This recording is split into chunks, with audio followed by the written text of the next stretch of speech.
Welcome in, everyone, to another edition of the GSMC College Football Podcast, brought to you by the GSMC Sports Network. I'm your host, as always, Tommy Brzee. It is Monday, January 20th, and we have a national title today. So I thought today would be a great chance to just review the entire season. We'll go through week 0 through 7 in the first segment, then we'll get through week through 8 to the conference championships in the second segment, and then we'll do a little CFP review. So we'll just give you guys an idea of how we got here, how we got to these final two teams, and it was a very weird season, as you can all remember. We'll fly through that in the first couple of segments. Then we'll get to the national title worries that have kind of developed over the last couple of years. A lot of blowouts in the past couple of national championships, especially in the CFP era, and definitely want to address that and see why the future might be just a little bit different around that. And then we'll do a little bit of a weekend catch up with a lot of the different news that has happened this weekend, including that Xavier Lucas situation between Wisconsin and Miami. That is a very interesting one to follow. But before we jump in, I do want to remind you all we get tons of questions and comments throughout the show, and the best way for you all to get your question on the screen, we can have fun back and forth here, is to use that super chat. At the bottom of the chat on the Sports Network page, you can click that $, add any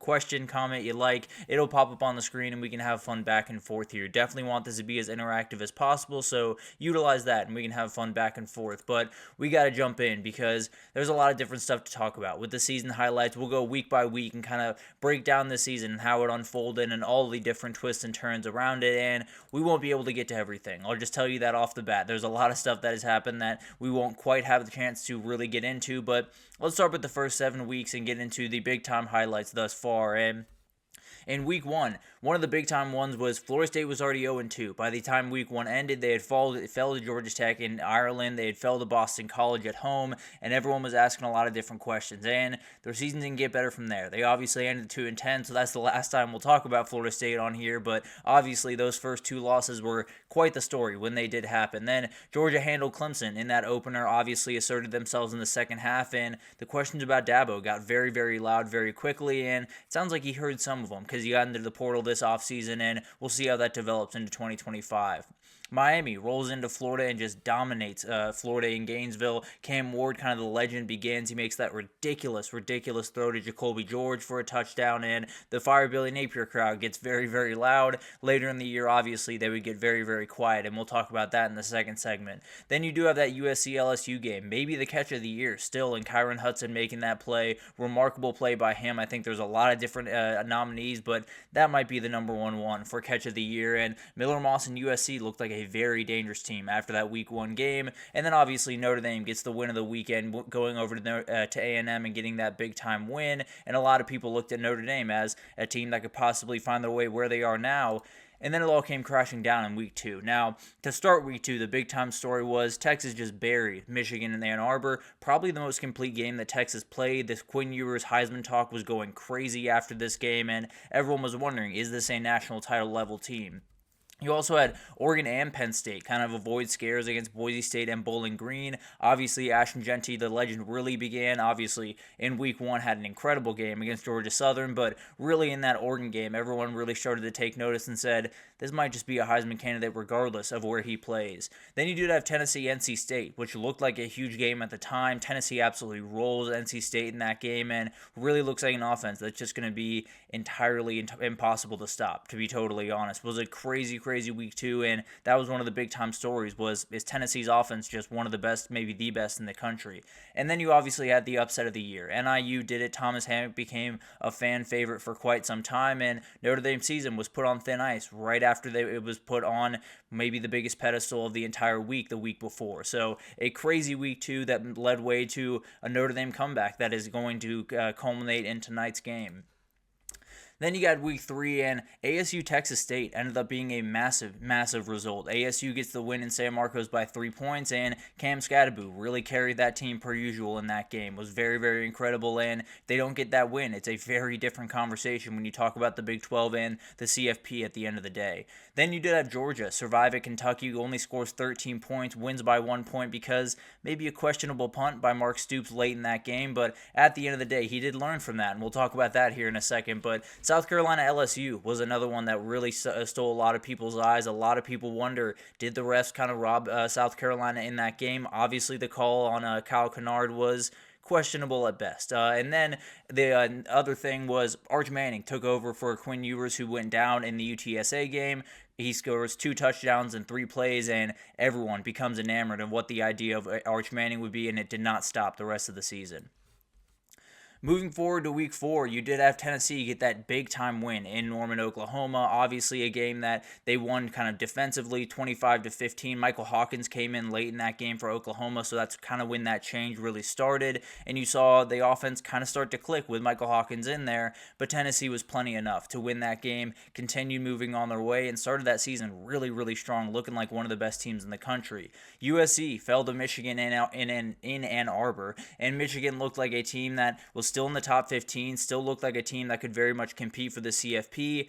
Obviously, that did not end up happening, but USC came crashing down to earth and really did not get themselves back up throughout the season. Made a couple of big-time games, but nothing really that totally changed the season. This was kind of the death march that they started at the very end, and Michigan kind of began that for them. BYU kind of really got their hype beginning in week 4 when they beat Kansas State 38-9. Tons of turnovers for Kansas State, a kick return for BYU, a lot of hype around that team coming out of it, a lot of hype around Jake Retzlaff coming out of that game. You also had Utah get what seemingly looked like a huge win over Oklahoma State in week 4. It looked like a massive one. Isaac Wilson made a number of plays in. It looked like Cam Rising might have been coming back to that team. It looked like they might have been moving forward and feeling really confident about their chances in the Big 12.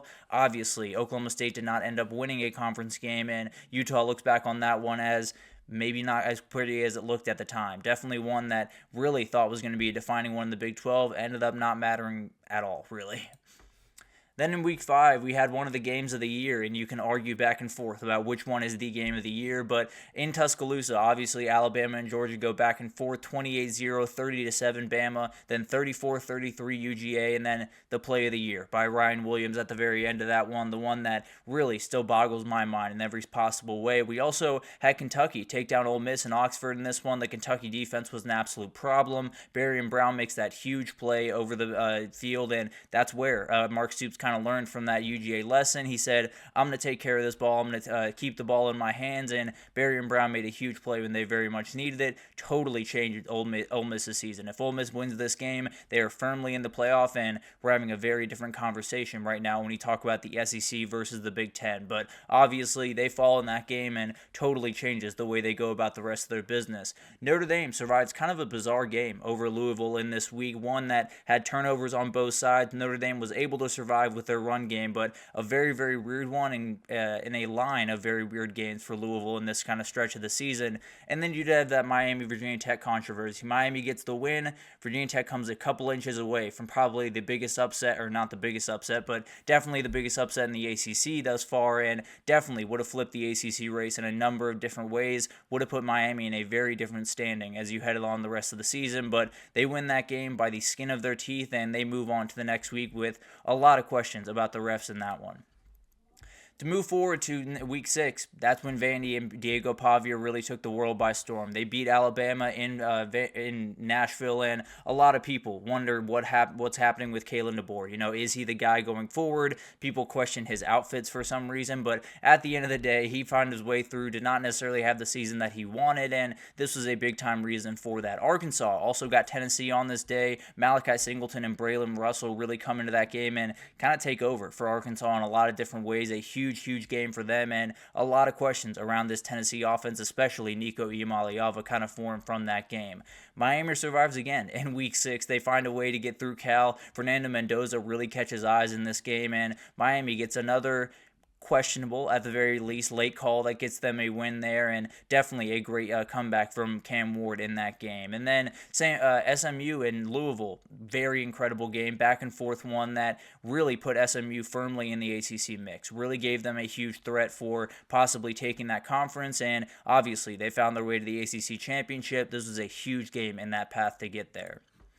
And then in week 7, Texas wins the Red River Showdown. Definitely a game that they just kind of handle business. 34-3 pretty much start to finish. Quinn Ewers makes his return in this game and plays pretty well. Looks a little bit shaky at times with that injury, but plays overall relatively well, and it made way for a crazy game the next week. And then Penn State survives against USC in overtime. This was a huge game for Penn State. This was one they were down 14 at halftime, found their way back into this game, won it in overtime, and it was a saving grace for them throughout this season. Ohio State and Oregon obviously play that classic up there in Eugene. The Will Howard mistake that was heard around the world. He played some great football, but obviously that last one made the difference and really ignited a lot under that kid and definitely made him the player that we see before us right now. And then LSU got the win over Ole Miss in overtime and officially put Ole Miss on life support for the season, put LSU in a really good position and maybe in a position to possibly win the SEC going forward after that win. Definitely put them near the top of that conference heading into a huge matchup against A&M in a couple of weeks. But we'll talk about that in the next segment. But on top of all of that, you had Colorado start their season really, really strong, including a Hail Mary over Baylor. We had the Big 12 set up for an insane finish. Pitt, Iowa State, BYU were all undefeated, and the Group of 5 race was shaping up to be one of the weirdest that we've seen in quite some time. So it was an incredible start to the season. We had a couple of upsets in Vanderbilt and NIU that really set the world on fire. We had a number of teams that we wondered if anyone was elite in any sense of the word, and we wondered if anyone was going to be able to make it out of the season undefeated. Obviously, no one did. Well, someone made it out of the regular season undefeated, but at the end of the day, it was a remarkable start to this season and definitely set us up for a crazy, crazy second half. I mean, you talk about the 2 games of the year with Tuscaloosa in Alabama, Georgia, as well as Oregon, Ohio State, 2 games that really defined this season, and then the upsets just came all over the place. We had a number of teams really come up to the top of the fray, especially BYU, Iowa State, and a couple other teams. Pitt was one of those teams where